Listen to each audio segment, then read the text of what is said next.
candidate number 4, your hashtag is Earth Care.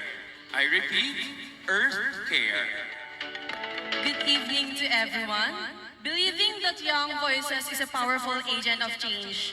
And as a candidate, I stand here to advocate for youth, lead environmental initiatives that go beyond the ordinary.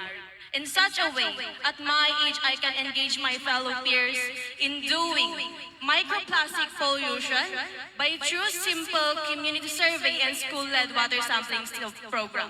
And aside from that, I can also encourage my peers in doing youth environmental biodiversity club to document local species and raise awareness of endangered flora and fauna, turning observation into action.